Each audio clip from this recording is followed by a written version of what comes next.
Allahumma salli wa sallim ala Muhammad wa ala azwajihi wa dhurriyyatihi kama shallaita ala ali Ibrahim innaka Hamidum Majid. Wa barik ala Muhammad wa ala azwajihi wa dhurriyyatihi kama barakta ala ali Ibrahim innaka Hamidum Majid. Ishrah li sadri wa yassir li amri wa hlul 'uqdatam min lisani yafqahu qawli, amma ba'du. Rabbana zidna ilma warzuqna fahma wa taqabbal minna innaka antas samiul alim. Syukur kepada Allah Subhanahu Wa Taala kerana pada malam ini dapat sama-sama kita berkumpul untuk kita sambunglah kuliah kita dan pengajian kita yang telah kita tinggalkan pada bulan yang lalu.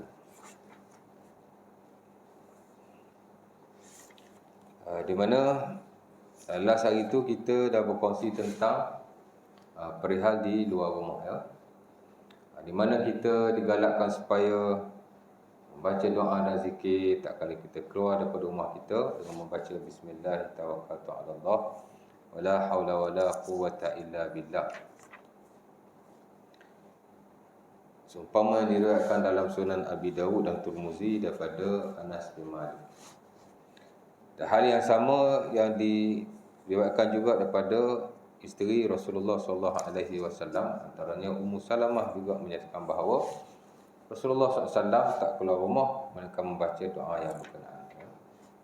Cuma ada riwayat tu ada yang panjang sikit, ada yang pendek, ya. Tapi sekurang-kurangnya bila kita baca bismillah tawakkaltu 'ala Allah wala haula wala quwwata illa billah, maka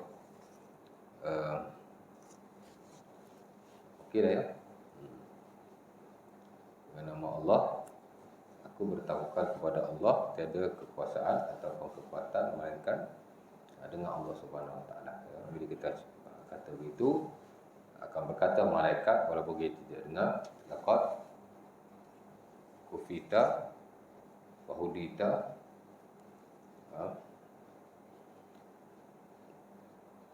batanaha anhu syaitan, ya. Mereka akan kata laqad kufita, kamu telah dicukupkan.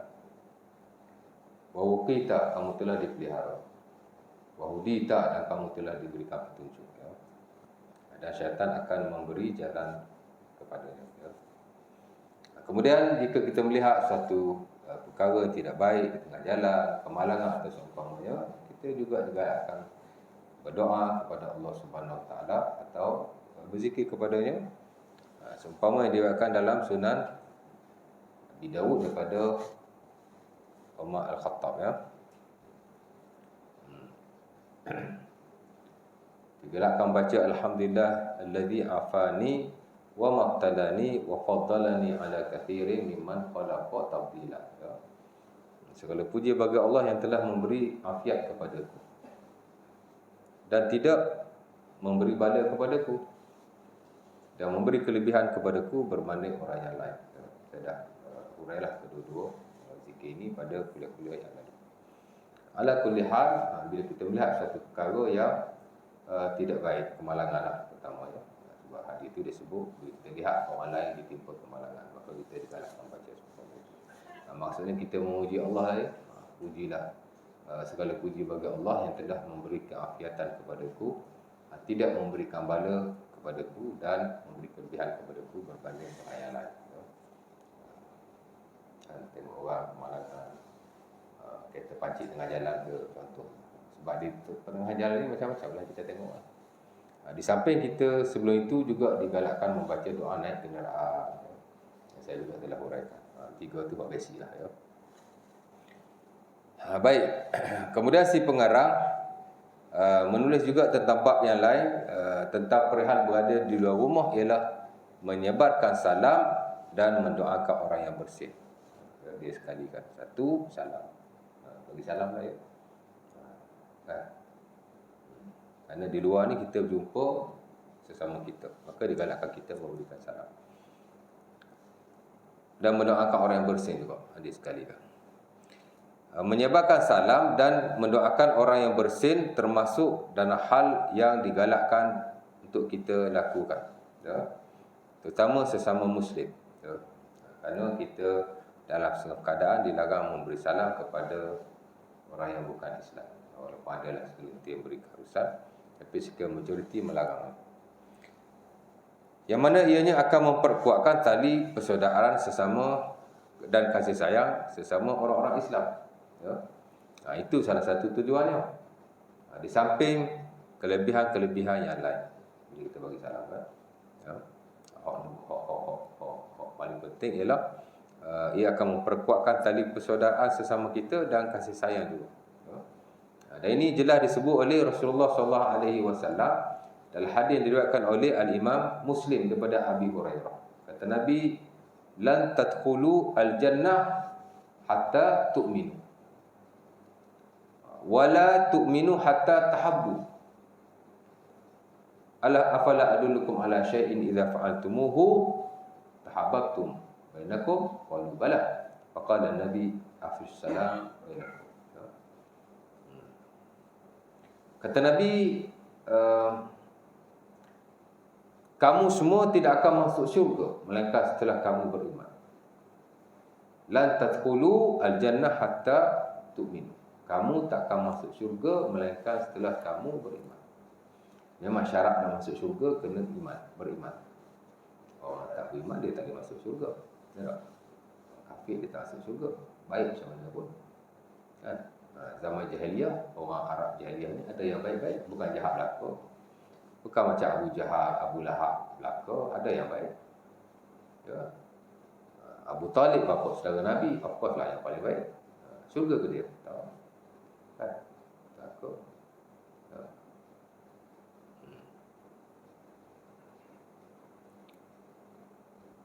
Ada seorang tu nama Ibnu Juda'an. Juga seorang Arab jahiliah yang amat baik sekali. Banyak bantu orang, banyak bagi makanan ke orang, banyak buat baik ke orang.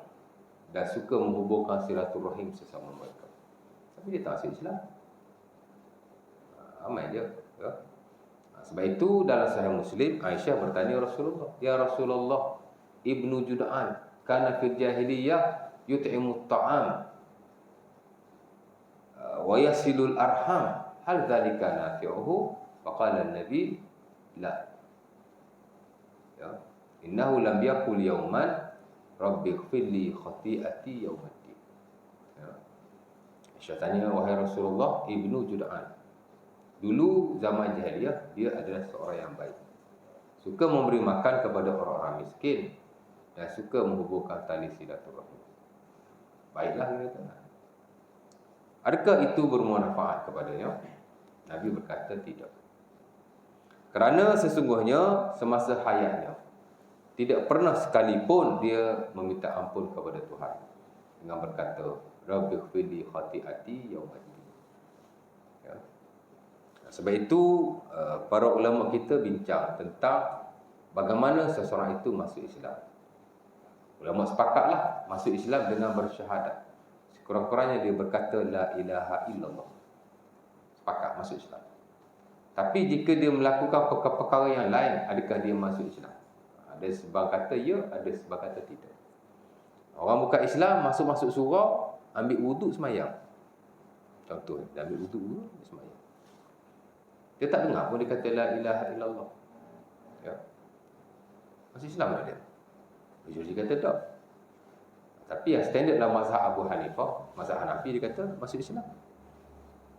Ya, dengan melakukan perbuatan-perbuatan Islam, seumpama wudu, seumpama solat. Ya. Kalau dia wudu betul-betul macam kita wudu lah. Boleh pandai ke dia? Mana tahu dia belajar kod YouTube ke?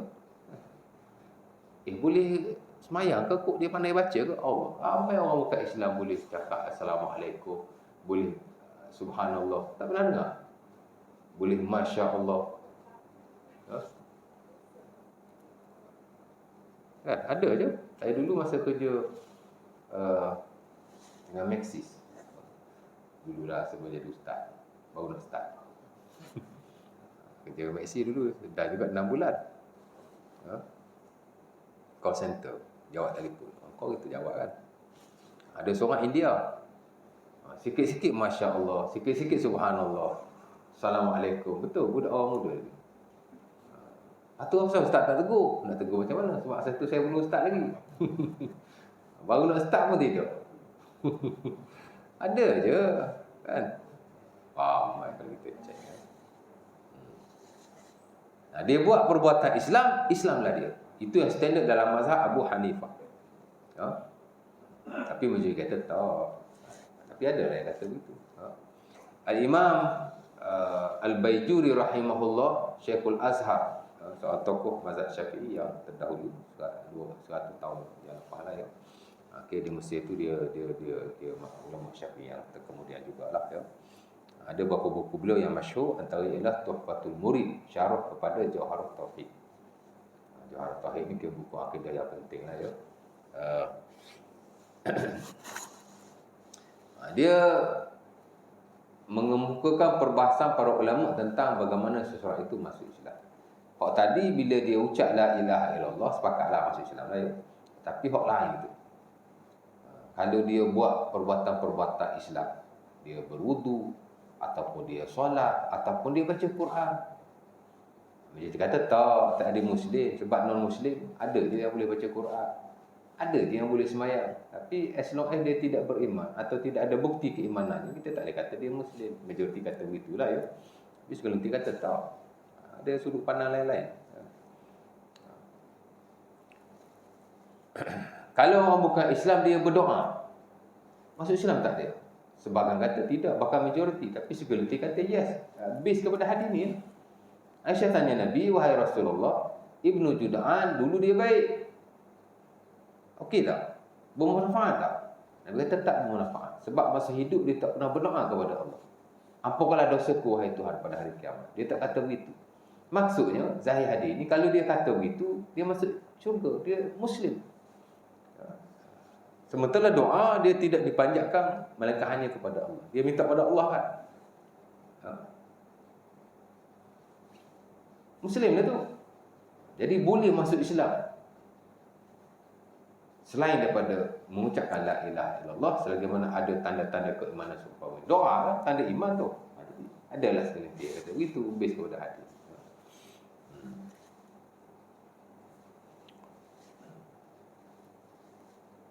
Bahkan ada juga segelintir yang kata, jika seseorang itu meyakini tiada Tuhan melainkan Allah, dia sudah Muslim di sisi Allah, walaupun kita tak boleh kata dia Muslim. Pasal ada hadis, dia buat mai perbincangan-perbincangan soal kita yang belajar lanjutan ni adalah kita jumpa hal seperti itu.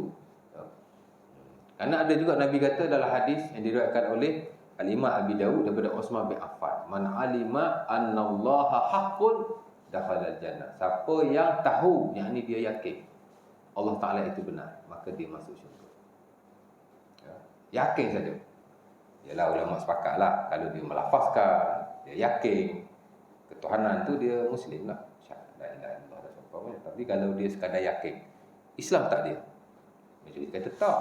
Kerana syarat kepada Islam mesti dilafazkan. Al-Islam iqrarun bil lisan.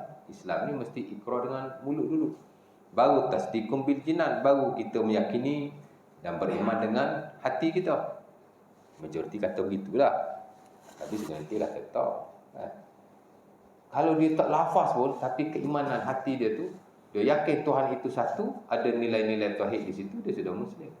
Sebab tu kalau tuan-tuan perasan kan, Dr. Zakir Naik kan, dia pernah tanya, do you believe that Allah is one and only? Dia kata yes. Do you believe that Muhammad is the prophet? Yes. You are already a Muslim. But now you follow me. Sebenarnya kamu sudah Muslim. Mempercaya tak Allah Ta'ala itu sebagai Tuhan yang satu? Dia kata yes. Do you believe that there is no God but Allah? Yes. Do you believe that the prophet is a messenger of Allah? Yes. Kata begitu je. Oh, you are Muslim already. But now you follow me. Nak validate dia punya Islam. Asyhadu an la ilaha illallah. Dia kata, kamu dah Islam ni, kami ikutkan. Dia kata, tapi kamu ikut jugalah, sebab nak validate, nak jadikan benda tu valid. Jadi nak cerita begitu lah. Baik. Jadi Nabi kata, kamu tidak akan masuk syurga melainkan setelah kamu beriman. Memang syarat nak masuk syurga mesti beriman. Bagaimana nak kaitkan keimanan, itu ulama tak sepakatlah. Of course lah, kalau dia berkata la ilaha illallah ataupun la ilaha illallah Muhammadur Rasulullah, dia Muslim lah. Tapi benda-benda lain jika boleh disabitkan keimanan, seperti tadi lah, baca doa ataupun zikir, ataupun dia baca Quran, ataupun dia buat apa-apa perbuatan dalam Islam, berjuti kata dia masih belum Muslim, tapi singkat kata dia sudah Muslim. Tak selain itu kan. Tapi Nabi kata mesti beriman. Tak masuk syurga melainkan setelah kamu beriman. Dan kamu tidak akan beriman melainkan setelah kamu berkasih sayang. Lan tadkhulul jannah hatta tu'minu wa lan tu'minu hatta tahabbu. Dan kamu tak akan masuk syurga. Nabi kata kamu tak akan masuk syurga melainkan kamu beriman, dan kamu tak akan beriman melainkan kamu berkasih sayang sesama kamu. Ya. Nak tak aku beritahu kamu suatu perkara, jika kamu melakukannya kamu akan berkasih sayang sesama kamu. Maka sahabat kata, ya wahai Rasulullah. Nabi pun berkata, afshus salam bainakum, sebarkanlah salam sesama kamu. Ya. Dan kalau kita lihat sejarah salam ni, dia bukan hanya disyarahkan dalam agama Islam yang dibawa oleh Rasulullah SAW, tapi juga dalam agama Islam yang terdahulu, agama Samawi, Nasrani baik, Yahudi baik, dan yang sebelum-sebelum itu. Bahkan salam ini telah disyariatkan sejak diciptanya Nabi Adam alaihissalam, sejak terawal. Ya. Lepas tu kita lihat orang Kristian pun dia ada salam dia, betul tak? Macam mana dia bagi salam? Assalamualaikum. Dia bahasa dia lah. Tapi dia ada their own greeting. Kerana of course dari sudut keagamaan dia satu benda yang baik, tapi dari sudut kemanusiaan, bahkan orang agama lain pun memang ada their own greeting kan. Dan sebahagian ucapan ni dia tak disandarkan kepada agama pun. Good morning kita pun guna. Itu satu bentuk greeting. Itu one kind of salam juga. Salam ni dia greeting, ya. Sebab itu sebagai para ulama menyatakan apa-apa greeting sesama kita dapat pahala. Of course yang terbaik Assalamualaikum, tapi kalau kita jumpa orang kita kata good morning, dapat pahala. Sebab dalam Quran Allah Taala tak sebut apa-apa lafaz untuk salam. Allah Taala sebut greeting saja. Wa idza hayyitum bi tahiyyatin fahayyu bi ahsana minha aw rudduha. Ya, dalam surah Al-Isra ayat 86. Maka Imam Nawawi rahimahullah dalam Al-Azkar memang dia ada satu kitab yang besar, bab yang besar, nama Kitabus Salam. Al-Azkar tu ada banyak bab kan, ada 376 bab tak silap saya. Dan bab-bab tu dari kitab dia. Ada kitab semayang, ada kitab puasa, ada kitab haji, ada kitab macam-macam kan. Ada Kitabus Salam, the chapter of greeting. Dia pun buat marilah ayat Quran, ada di Nabi bersabda dengan salam, ya. Dia satu bab yang besar juga lah, ya. Jadi Allah Ta'ala kata, bila kamu diucapkan tahiyyah, wa idza huyyitum, bila orang bagi ucapan pada kamu, orang bagi greeting, maka kamu balaslah greeting itu dengan lafaz yang lebih baik daripadanya, atau sekurang-kurangnya kamu menjawabnya balik. Ya. Kalau kita kata Assalamualaikum, jawab sekurang-kurangnya Waalaikumsalam. Tapi kalau kita jawab lebih panjang, itu lebih baik. Ya. Macam Adam alaihissalam bila dia dicipta oleh Allah Subhanahu Wa Taala, seumpama diriwayatkan dalam Sahih Al-Bukhari daripada Abu Hurairah, lamma khalaqallahu Adam, qala Allah ya Adam, izhab ila ulaika nafarin minal malaikati julusun, wastami' ma yuhayyuna fa innahu tahiyyatuka wa tahiyyatu zurriyyatika min ba'di. Fa zahaba wa qala assalamu alaikum. Faqalatil malaikah wa alaikassalam wa rahmatullah. Kata Nabi, bila Allah Ta'ala cipta Nabi Adam, Allah Ta'ala suruh Adam pergi berjumpa malaikat. Allah Ta'ala kata, wahai Adam, pergi kepada malaikat-malaikat yang ada duduk tu. Idhab ila ulaika nafarin minal malaikati julus. Di sana ada malaikat yang sedang duduk-duduk. Pergi kepada mereka. Dan kamu beri salam kepada mereka, tengok mereka jawab macam mana. Kerana itu adalah ucapan kamu dan zuriat-zuriat selepas daripada kamu. Sebab itu kita kata salam ni sebenarnya selain daripada keperluan manusia sama mereka, dia juga telah awal disyariatkan oleh Allah Subhanahu Wa Taala sejak diciptakan Nabi Adam. Nabi Adam pun pergi. Dia pun kata Assalamualaikum. Pendek je dia jawab. Dia cakap pada malaikat. Malaikat jawab panjang. Waalaikumsalam ataupun Waalaikumsalam warahmatullahi. Sampai situ je. Tapi dia lebih, dia jawab lagi lebih kan. Itu asas kepada salam. Jadi Allah Taala kata jika orang bagi salam, bagi ucapan, bukan bagi salam, tahiyah ni apa-apa ucapan, maka kamu jawab dengan yang lebih baik atau sekurang-kurangnya seumpama yang dia greet kepada kamu. Jadi kalau kita jumpa orang, asal kita tegur saja sudah berpahala sebenarnya. Tapi sebaik-baiknya kita beri salam, kok diajak oleh Rasulullah SAW. Assalamualaikum ataupun Assalamualaikum. Bolehlah ke Assalamualaikum seorang, Assalamualaikum ramai. Kalau kita ucap pada seorang, sepatutnya Assalamualaikum lah. Tapi boleh je Assalamualaikum.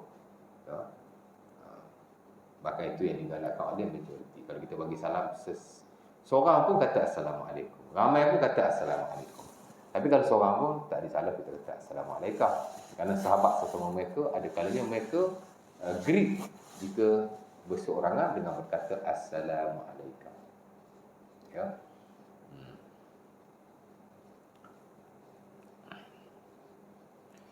Muawiyah bin Abi Sufyan, dia hantar surat kepada Aisyah.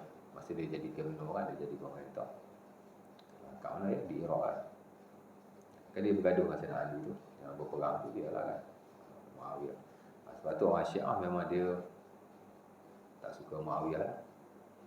Ataupun setengah-setengah yang anti kepada Muawiyah. Ada juga dia mengaku, dia kata dia ahli sunnah, tapi dia anti Muawiyah. Itu dipanggil Mutasyayyi'. Mutasyayyi' ni dia bukan Syiah, tapi dia pro kepada Syiah. Ada dia kan kat Malaysia pun. Dia bukan Syiah, tapi dia pro kepada Iran, pro kepada Ayatullah Khamenei. Itu dia bukan Syiah, dia pro. Jadi Muawiyah pun dia hantar surat pada Aisyah, dia kata Assalamualaikum. Aisyah pun jawab Waalaikumsalam. Boleh tu. Ataupun setengah riwayat Salamun alaika. Salamun alaika. Boleh tu. Salam alaikum. Sebab itu saya bila WhatsApp, biasa saya akan kata salam alaikum. Kalau orang bagi salam, saya kata Alaikassalam. Salam alaikum atau Alaikassalam. Nak ringkaskan simple.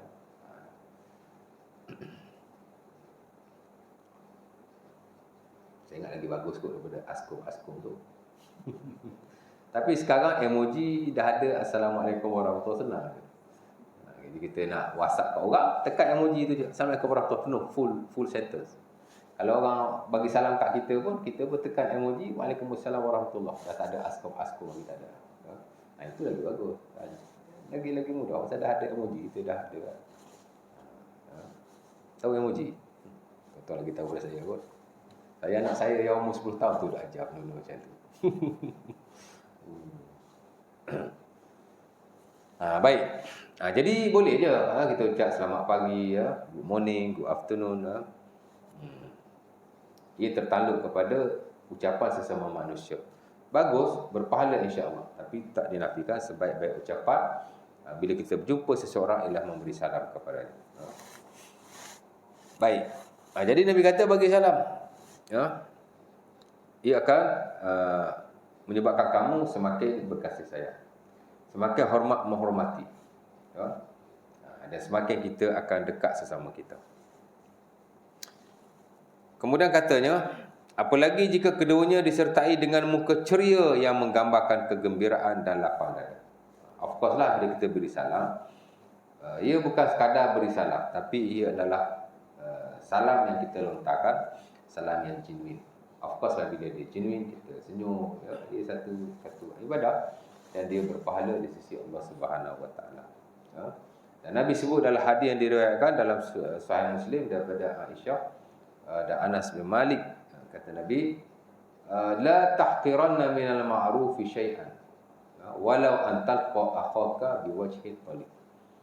Jangan kamu meremehkan kebaikan sesuatu pun, walaupun sekadar kamu senyum kepada saudara kamu tak kala kamu berjumpa dengan.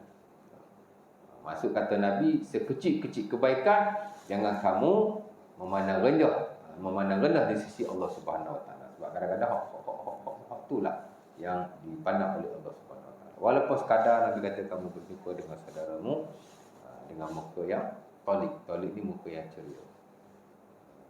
Tak senyum pun tak apa, tapi muka ceria macam mana tak tahu lah. Ya. Senyumlah, senyum. Al-basmatu fi akhika sadaqah. Ya. Hadis Tirmizi daripada Abi Hurairah, dia berkata kamu senyum kepada saudara kamu itu adalah sedekah. Sedekah ni makna kebaikan. Ya. Sedekah ni bukan bagi diri saja. Apa-apa baik yang kita buat pada orang lain adalah sedekah. Ya. Ada sahabat jumpa Nabi kata, wahai Rasulullah, aku tak boleh sedekah. Tak ada duit. Aku bukan orang kaya. Macam mana aku nak sedekah? Ya. Maka Nabi kata kamu ucap subhanallah walhamdulillah, sedekah itu. Ya. Kamu tak sedekah pada orang, kamu sedekah pada diri sendiri. Ya. Itu satu bentuk sedekah juga. Ya. Kemudian diriwayatkan daripada Abdullah bin Al-Haris bahawa dia berkata, aku tidak pernah melihat seseorang yang lebih banyak senyum berbanding Rasulullah sallallahu alaihi wasallam. Hadis Tirmizi. Ma ra'aitu ahadan aktsar tabassuman min Rasulillah sallallahu alaihi wasallam. Kata Ibnu Haris, aku tak lihat orang yang paling banyak senyum berbanding Rasulullah sallallahu alaihi wasallam. Jadi Nabi ni memang banyak senyum. Senyum-senyum ni ibadah sebenarnya. Ibadah yang paling mudah sekali nak buat. Tapi hak tu yang kita payah nak buat. Betul tak? Senyum aja ya. Kadang-kadang orang ni dia tak senyum, tapi memang muka dia manis. Nampak senyum aja. Untunglah dia. Kita jenis muka masam ni, senyum pun nampak masam juga. Masalah.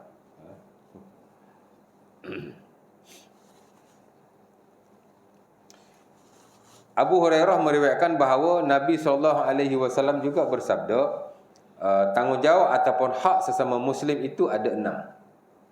Ada riwayat lain 7. Ya. Maka ditanya, apakah hak yang 6 itu wahai Rasulullah? Nabi berkata, bila kamu berjumpa dengannya, ucapkanlah salam. Hakul Muslim alal Muslim. Hadis ini hadis masyhur sekali. Ya, diriwayatkan dalam Musnad Ahmad dan selainnya, di mana Nabi berkata, hakul Muslim alal Muslim sittun aw sab'un. Tanggungjawab kita sama Muslim 6 atau 7. Pertama, idza laqitahu fasallim alaih. Bila kamu jumpa dengannya, maka berilah salam kepada dia. Tak wajib kita bagi salam kat orang. Di sisi majoriti sunnah, mustahab, preferable, amat-amat digalakkan. Ya. Tapi dia tidak wajib. Jawab salam tu wajib. Kerana ayat yang saya baca tadi, surah An-Nisa ayat 86. Idza huyitu bi tahiyyatin fahayyu. Bila kamu diberi ucapan oleh seseorang, balaslah. Perintah tu. Balas tu mana wajib lah. Kan? Sebab itu jawab salam wajib, beri salam sunnah. Dalam banyak hal yang wajib lebih afdal daripada yang sunnah. Sembahyang fardu 5 waktu sehari semalam lebih afdal daripada mana-mana sembahyang yang ada, termasuk sembahyang afdal seperti sembahyang rawatib, qabliyah ba'diyah, hatta sembahyang qiyamul lail pun. Hatta sembahyang hari raya pun. Betul tak? Hatta sembahyang tarawih pun. Orang suka mai sembahyang tarawih. Tarawih bukan wajib. Tak sembahyang pun tak apa. Kan? Ini kalau kita tak pergi tarawih, malu aku tak pergi tarawih. Pergilah kita, takut orang kata apa. Kita tak pergi sembahyang fardu, orang tak kata apa pula ya. Budaya, culture, bukan semua yang ada dalam budaya kita ni betul ya. Betul tak? Cuba tuan-tuan tak pergi tarawih sekali tengok. Tak malu? Saya rasa malu tak pergi tarawih tak. Malah macam mana pun kena pergi juga. Betul tak? Habis dihalau budak-budak suruh pergi tarawih. Sebenarnya waktu tak nak dihalau je. Ya. Sebab itu Al-Imam Ibn Jauzi rahimahullah dalam Talbis Iblis, Al-Imam Ibn Qayyim dalam Madarijus Salikin, dia menyebut antara tipu daya syaitan ialah khusus kepada orang-orang yang beribadah. Dia menampakkan kepada kita akan kelebihan ibadah-ibadah yang tidak wajib berbanding ibadah yang wajib. Kalau sembahyang 5 waktu kita rasa tak ada apa pun. Tapi kalau sembahyang sunnah, itulah tarawih tu, sembahyang raya umpamanya. Tuan-tuan sanggup duduk depan rumah, tanya orang sembahyang raya, relax je depan rumah. Malu tuan. Betul tak? Tak malu. Mesti tuan-tuan pergi sembahyang punya. Kalau tak pergi sembahyang pun jangan duduk depan rumah, duduk dalam rumah saja. Tunggu orang nak balik sembahyang baru keluar rumah. Betul tak? Malu kan? Itu dipanggil talbis iblis, tipu daya syaitan ke atas orang-orang yang beribadah. Dia bagi kita nampak ibadah sunnah ni besar. Lebih besar daripada ibadah-ibadah yang wajib. Ya. Dan kita lihat dalam setengah keadaan, itu yang berlaku pada hari ini. Ya. Orang kalau tak sembahyang tarawih malu. Tarawih bukan wajib. Tapi kalau tak pergi sembahyang berjemaah, tak malu. Ya. Hatta tak pergi sembahyang Jumaat pun tak malu. Betul tak? Kita kadang-kadang tu lorak pergi sembahyang Jumaat pasal lambat. Kan? Ingat ustaz ni pergi awal je sembahyang, lewat juga. Tapi kita punya nak cepat, ada time-time kita banyak kerja di sekolah, siapa lewat juga. Saya pergi Mak Mahuda kadang banyak kali juga lah lewat lah. Ada time awal lah. Kita ni punya bersegera nak pergi sebab dah azan kedua dah tu. Pokok tengah khutbah dah ni.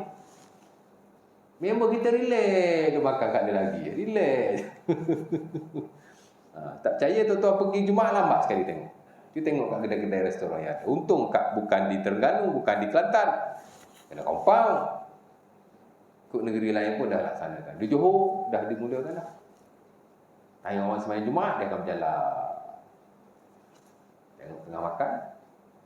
Amat. Saya musafir. Tengok kampung sebelah. Musafir apa? Kelantan boleh lah. Setahu saya Kelantan, Terengganu dan Johor dah buat. Orang kata apa? Baguslah tu nak galakkan orang. Setengah orang kata ganggu privasi orang. Memang tanggungjawab pemerintah untuk nak memastikan kan. Awak tak buat benda-benda seumpama itu. Kalau tak nak sembahyang sembunyi dalam rumah tak apa. Ini relax juga kita. Kita punya lorak nak pergi tu. Member relax. Memang patutlah kena kompang tu. Untung tak masuk penjara kan. Pasal bukan jenayah sivil kan, jenayah syariah saja. Kat mana tadi ya? Belum pada semua jemaah tadi kat mana? Lupa tu. Baik, balik pada hadis tadi ya. Nabi kata idzalah hak sembahyang wajib tadi kan. Jadi dalam banyak hal yang wajib lebih afdal daripada yang sunnah. Ya. Bahkan Allah Subhanahu Wa Taala sebut dalam Sahih Muslim dalam hadis kursi, la yataqarrabu ilayya 'abdi bimithli ma aftaratuhu alaih. Tidak ada seseorang pun hamba-Ku yang boleh mendekatkan diriku melainkan dia seumpama dia melakukan apa-apa yang aku fardukan ke atas. Nak dekatkan diri pada Allah nombor satu ialah buat hak fardu. Bukan hak sunat. Ya. La yataqarrabu ilayya 'abdi bimithli ma aftaratuhu alaih. Jelas Allah Taala kata. Tidaklah seorang hamba itu mendekatkan diri kepadaku seumpama apa yang aku fardukan ke atas. Hak topnya fardu. Nak dekatkan diri kepada Allah, fardu dulu. Ya. Bukan hak sunat. Sunat ni top up saja. On top. In addition. Orang kata alawa ala zalik. Mana hak ekstra. Hak sunat ni hak ekstra tau. Baik, tapi dalam setengah-setengah keadaan hak sunat lebih afdal daripada yang wajib. Bukan sembahyang. Sembahyang tak ada sembahyang sunat hak boleh mengatasi atau overrule ataupun overcross hak wajib. Tapi hak lain ada macam salam. Jawab salam wajib, bagi salam sunat, tapi memberi salam lebih afdal daripada menjawab salam. Dalam konteks ni hak sunat lebih afdal daripada yang wajib. Hak ni sajalah ya. Mungkin adalah hak lain tu saya tak ingat, tapi hak salam ni memang ya. Idza laqitahu fasallim alaih. Bila kamu berjumpa dengannya, yang ini saudara kamu, maka berilah salam kepadanya. Itu tanggungjawab kita. Tak wajib, tapi dianggap sebagai satu tanggungjawab ya. Bagilah salam ya. Nabi ditanya dalam hadis Abdullah bin Amr bin Al-As, tak ada dalam buku ni, tapi hadis itu amat masyhur sekali, dimuatkan juga oleh An-Nawawi dalam Riyadhus Shalihin, dan Sahih Bukhari dan Sahih Muslim. Nabi ditanya, ya Rasulullah, ayul islami khair? Wahai Rasulullah, what is the best Islam? Jadi sahabat dia ingat, mungkin Nabi akan jawab semayang lama-lama, baca Quran banyak-banyak. Mungkin hak tu lah paling baik. The best Islam lah. Ayul islami khair? What is the best Islam? Wahai Rasulullah, Nabi kata, antu ta'imat ta'am wa taqra'us salam ala man arafta wa ala man lam ta'rif. Kamu beri makan kepada orang, kamu beri salam kepada orang. Sama ada orang yang kamu kenal ataupun orang yang kamu tidak kenal. That's the best Islam. Kerana nak buat benda ni agak sukar, agak payah sekali ya. Nak bagi orang makan, payah juga. Pasal nak kena keluar modal. Ada orang dia sayang duit lah, keluar sikit-sikit bagi orang makan. Dan nak beri salam pun kadang-kadang dia malas juga kan. Kadang-kadang kata itulah the best Islam. Macam simple tapi the best Islam.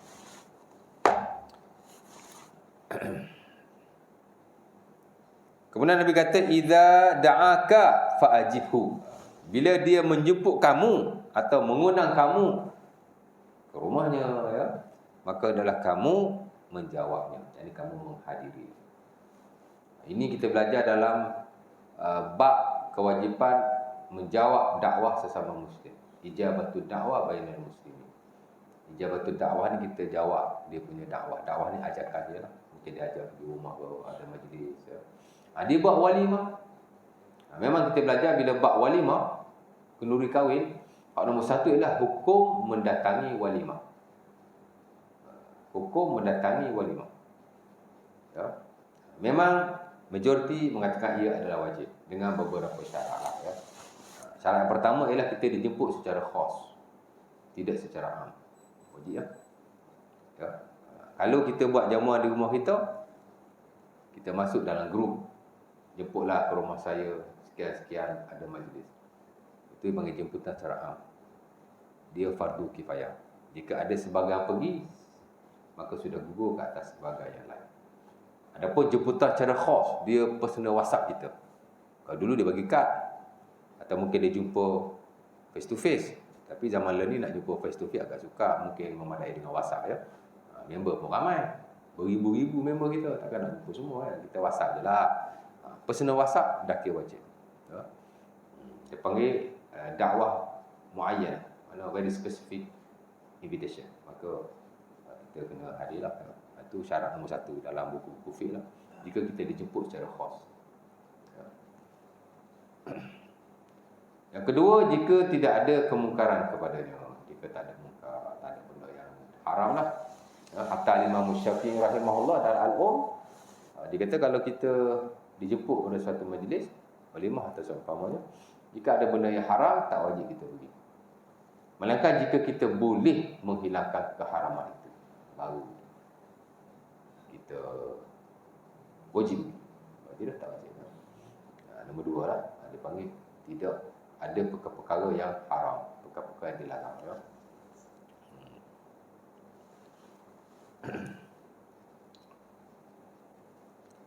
Yang ketiga, yang melakukan majlis itu bukanlah orang yang mahjur, orang yang sepatutnya kita jauhi. Seumpama orang yang fasik, kita tahu dia ni memang kerja ataupun jual benda haram macam tu.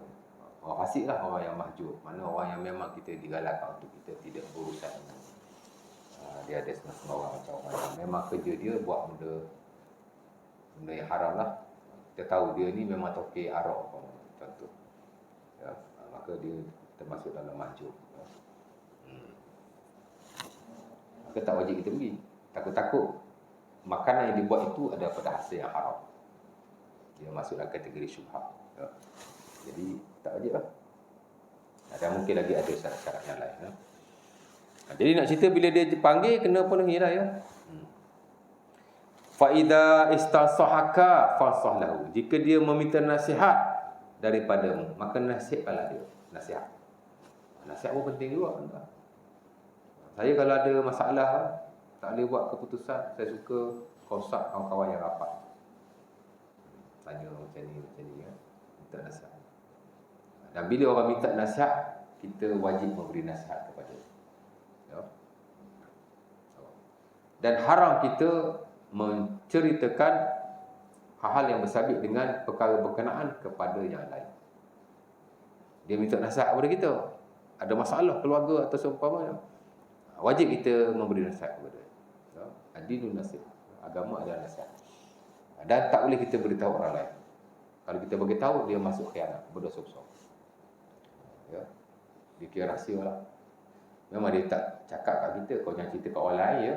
Dia tak cerita, automatically Bila seorang itu mengadu sesuatu kepada kita, dia jadi amanah.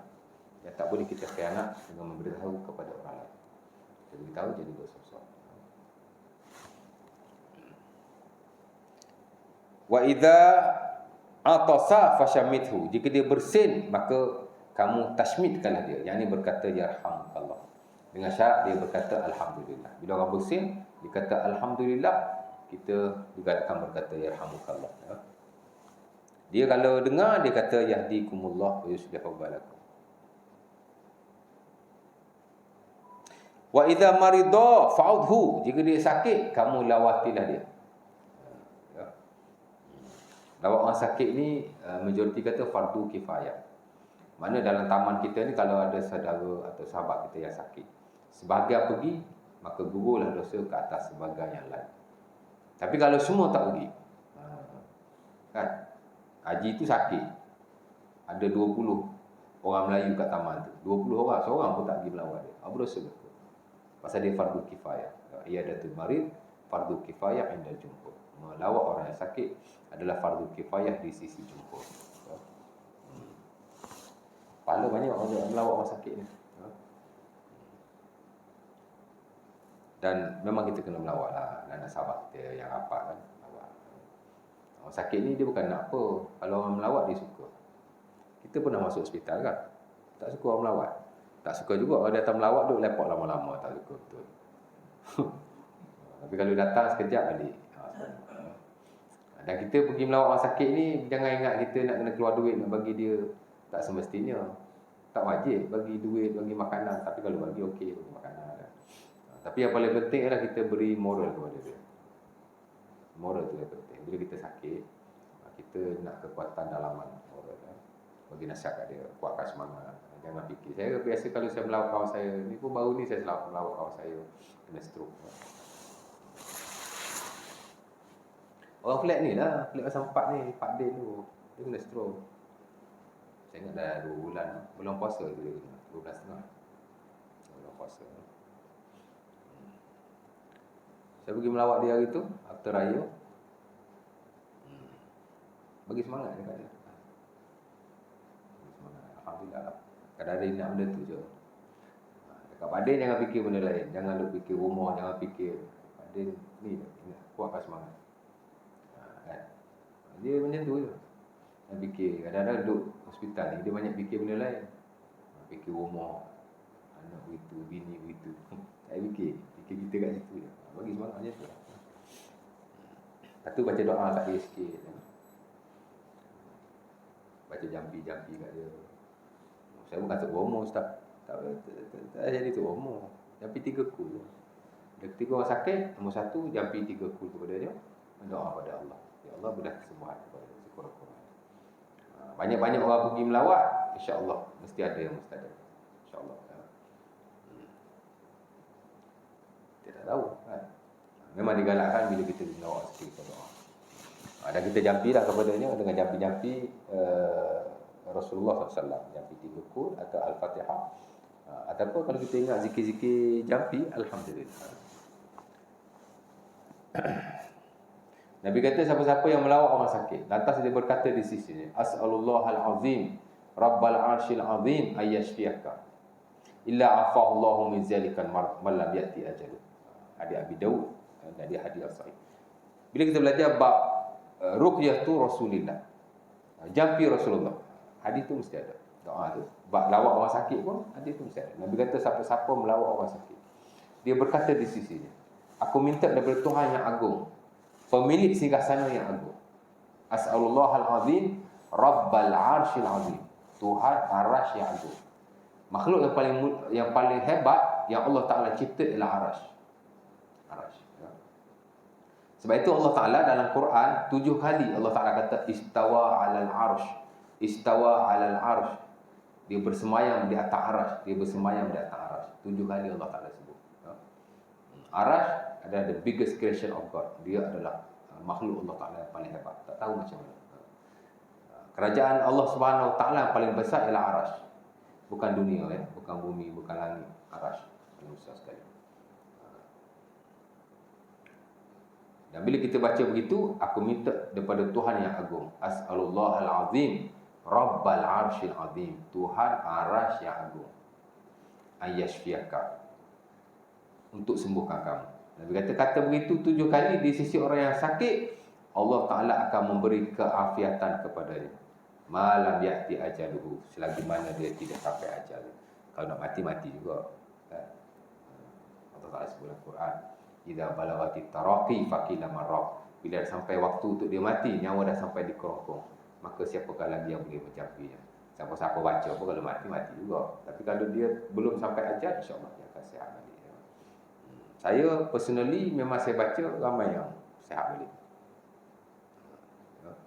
Tapi ada yang mati juga. Ada yang mati juga.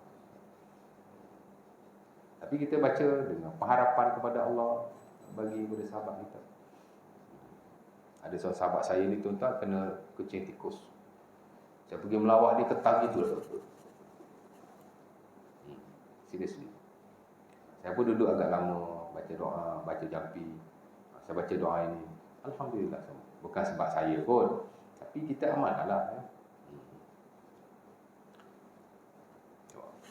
Itu kepentingan. Dan kita yakinlah dengan setiap apa yang kita baca, kita amalkan. Tapi tuan-tuan tak ingat Pok Arab, Pok Melayu lah. Aku minta daripada Allah yang agung, pemilik singgasana yang agung, sembuhkanlah dia, wahai Allah. Tak boleh baca dengan mulut, baca dengan hati. Dan tak jadi syarat kita baca angkat tangan doa. Tak semestinya. Dan tak layak pada waktu itu kita buat macam tu pun. Cukup baca untuk diri kita saja. Bukan semua doa sunat angkat tangan ya. Not all the times. Baca doa-doa dan zikir harian yang kita baca, tak sunat angkat tangan pun. Kan? Masuk tandas, keluar tandas, masuk masjid, keluar masjid, naik kenderaan, keluar kenderaan, masuk rumah, keluar rumah. Tak syarat angkat tangan. Doa-doa zikir harian seumpama itu. Ya. Sama lah bila kita melawat orang sakit pun. Nabi pergi melawat orang sakit, tak ada riwayat pergi angkat tangan pun. Dia zikir. Zikir tak perlu angkat tangan. Cuma lafaz itu doa. That's it. Baik, cukup tu. Habis sampai situ saja. InsyaAllah ta'ala. Ala kulli hal, kita cuba memberi salam sesama kita. Dan hak terbaik sekali bagi salam ialah bila kita balik rumah, jangan lupa beri salam. Banyak orang balik rumah dia tak beri salam. Ya. Nabi sebut dalam hadis Tirmizi daripada Anas bin Malik. Nabi kata, ya bunai, wahai anakku, oh my son. Pasal Anas bin Malik dia adalah budak yang berkhidmat kepada Nabi selama 13 tahun lamanya semasa baginda berada di Madinah. 10 tahun, sorry. Banyak benda yang diajar oleh Nabi kepadanya, atau dia dengar Nabi ajar pada orang lain. Sebab itu dia antara periwayat yang banyak mereka hadis daripada Nabi. Anas bin Malik, walaupun dia budak lagi. Dia sama macam Ibn Abbas, tapi dia memang serve the Prophet. Dia memang khadam Rasulullah. Banyak yang dia tahu. After isteri Rasulullah, khadam Nabi yang paling banyak tahu berbanding yang lain. Kalau sahabat-sahabat yang lain duduk di majlis Nabi, duduk di masjid Nabi, dia khadam hatta di rumah Rasulullah. Mesti dia banyak tahu kan. Nabi ajar dia, ya bunayya, wahai anakku, idza dakhalta baitaka fasallim ala ahlika yakun barakatan alaika wa ala ahlika. Nabi kata, wahai anakku, jika kamu masuk kepada rumahmu, berilah salam kepada ahli keluargamu. Ia akan menjadi keberkatan kepada kamu dan kepada keluarga.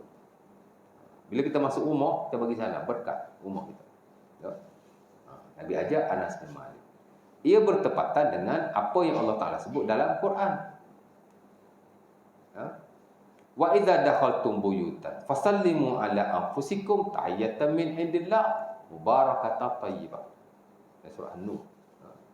Ada dua ayat Allah Taala sebut tentang salam dan surah An-Nur. Satu dan surah berkenaan ayat 26, satu ayat 61. Ini ayat 61. Allah Taala berkata, bila kamu masuk rumah, maka berilah salam ke atas diri kamu. Kita bagi salam ni untuk kita, untuk keluarga kita lah.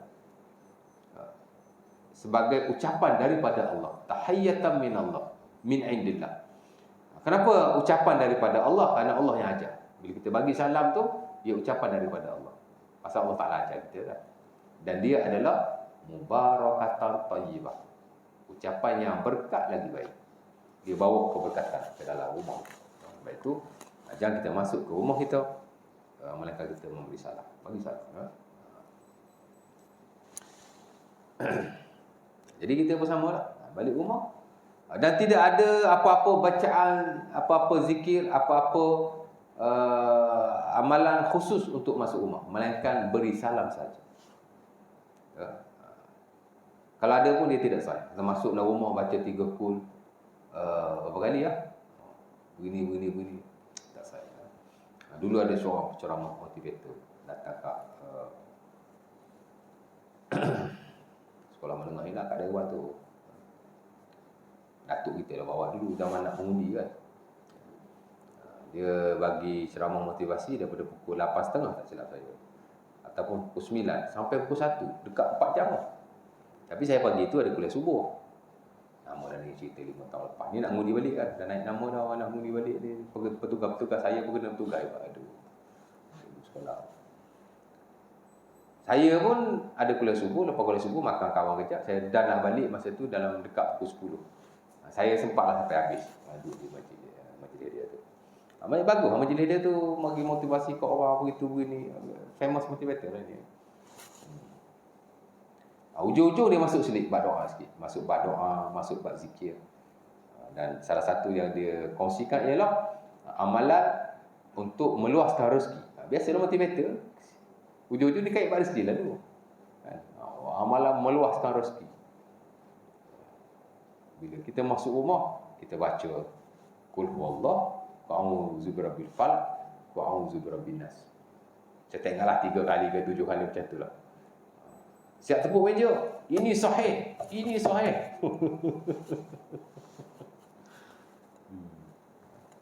Saya pun balik, saya pesan WhatsApp dia. Saya call Datuk. Betul ke Datuk kata sahih? Saya belajar ni, saya dah semak dah benda ni tak sahih. Jadi kalau tak sahih, kata sahih. Tepuk-tepuk meja. Zaman hari ni banyak kata sahih, dhaif, palsu. Jadi dia nak meyakinkan orang. Dia kata sahih, tepuk meja lagi. Dia kata tak sahih. Dia kata. Bukan kata tak sahih. Dekat-dekat nak palsu hadis tu sebenarnya. Jadi jangan kata itu. Dia ajar dia. Lagi satu saya nak tegur lah Datuk. Datuk bila ajar doa ni, Datuk kata, oh ni amalan Tok Guru ni, amalan Tok Guru ni, amalan Tok Guru ni, amalan Tok Guru ni. Tak ada amalan Rasulullah, amalan Rasulullah. Saya kata kalau guna nama Nabi ni tak laku ke? Saya tanya dia. Tak ada jawab dia. Dia minta maaf saya, minta maaf Ustaz. Terima kasih kerana menegur saya. Next time saya akan betulkan. Bagus lah.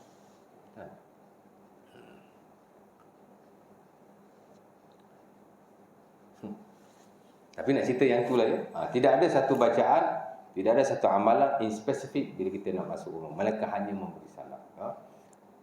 Walau bagaimanapun, terbuka untuk kita membaca apa-apa bacaan secara am, terpulang. Nak baca.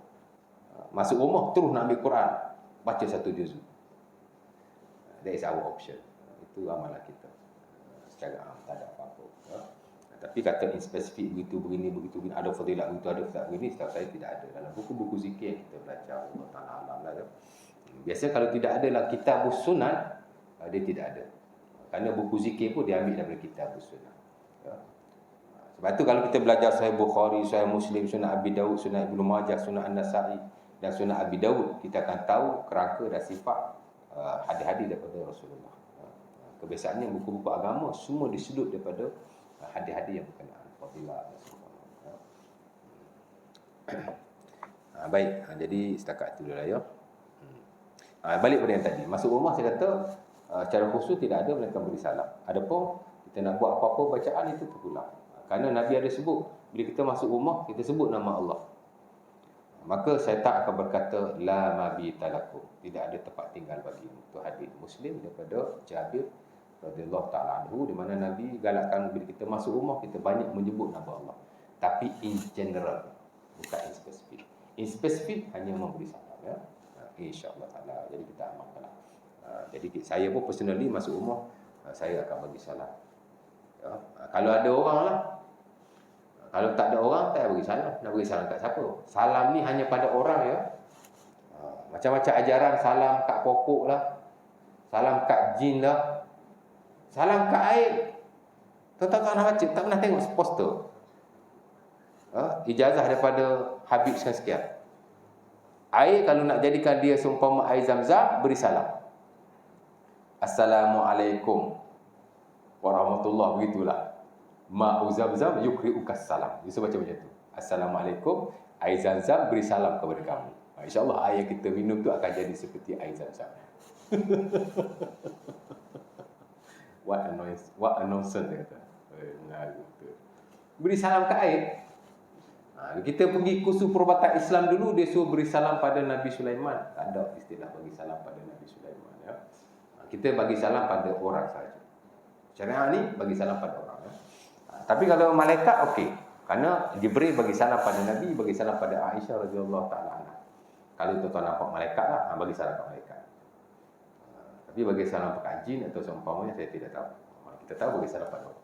Tapi kalau kita masuk dalam rumah, tapi kalau tidak ada orang, ulama juga memberi galakan supaya kita memberi salam. Tapi bukan Assalamualaikum warahmatullahi, tapi kita baca Assalamu alaina wa ala ibadillahis solihin. Itu disebut oleh Al-Imam Nawawi. Dia mengambil saranan daripada Al-Imam Malik. Itu bukan daripada Rasulullah. Bolehlah kita baca, kerana ia juga ketika daripada tasyahud kita kan. Salam kepada Assalamu alaina wa ala ibadillahis solihin. Salam ke atas kami dan hamba-hamba orang yang hamba-hamba Allah yang soleh, merujuk pada jin atau malaikat atau seumpamanya. Tapi bukan Assalamualaikum lah. Kalau kita Assalamualaikum, ada jawab pula kan, tak ada orang. Assalamualaikum, salam je. Siapa lah rumah? Letih nanti tak? Baca ya, insya-Allah. Jadi saya setakat itu dulu untuk mudahkan sejawab. Ada nak tanya apa-apa? Ada soalan? Ada soalan je? Aha. Aha. Aha. Berdosa lah. Orang bagi salam mesti jawab. Kita ada orang yang kita bergaduh atau konflik sebelah. Betul tak? Ke kita baik belaka dengan orang? Tak ada orang yang tak suka kita atau kita tak suka orang? Ada? Saya tuan-tuan, personally saya beritahu ya. Baik dengan kawan-kawan, baik dengan keluarga, saya tak ada orang yang saya bermasam muka. Tak ada. Kalau jumpa saya akan tegur. Walaupun kita dengan dia ada konflik. Seriously. Dia nak jawab, tak nak jawab, itu dia punya hal. Tapi saya tetap akan tegur. Wallah ta'ala alam lah. Setahu saya seumur hidup, saya tak pernah ada orang saya bermasam muka. Jumpa tak tegur, tak ada. Kau pandang sana, kau pandang sini. Tak ada. Saya jumpa orang, kadang kita tahu dia marah kat kita. Pergi dekat, Assalamualaikum Ji, beli telur Ji. Beli telur. Tapi saya akan tegur. Dia tak suka, dia punya hal. Itu pasal kita tak boleh ada orang kita bermasam muka. Ya. Nabi kata, bila kita bergaduh dengan seseorang, kita tak boleh bergaduh lebih daripada 3 hari. Dipanggil hajar. Yang sebut mahjur dia itulah. Berdosa besar ni. Bila kita bermasam muka dengan orang lebih daripada 3 hari, berdosa besar. Ya.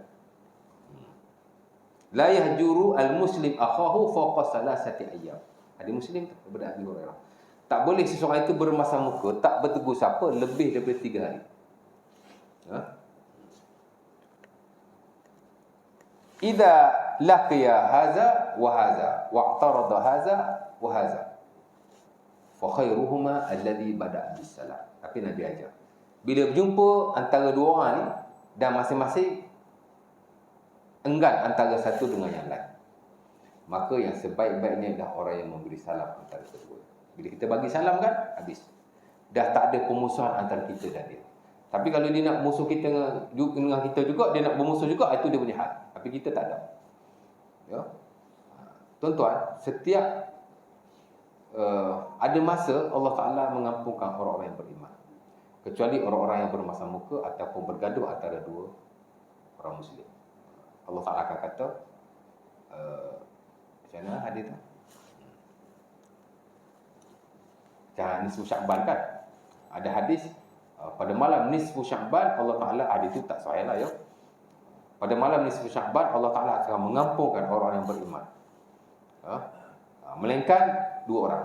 Satu musyrik, orang yang syirik. Satu ialah orang yang bergaduh. Dan Allah Ta'ala berkata, kamu tahan dua orang ini sehinggalah dia berbaik semua. hatta yastaliha. Kita bila sebut nisfu Syaban banyak berfokus ibadah sembahyang, qiyamul lail. Maknanya benda tu tak sahih. Yang betul-betul ditekankan dalam hadis tentang nisfu Syaban ialah jangan syirik pada Allah dan jangan bergaduh atau bermasam-masam. Ada dua ni dah Allah Taala akan tahan kebaikan pada malam itu. Ya. Adapun kita nak qiyamul lail apa semua, in spesifik setahu saya tidak ada hadis. Walaupun salafus soleh sebahagiannya ahli-ahli Syam, ahli-ahli Yaman, setahu saya dia menghidupkan malam nisfu Syaban.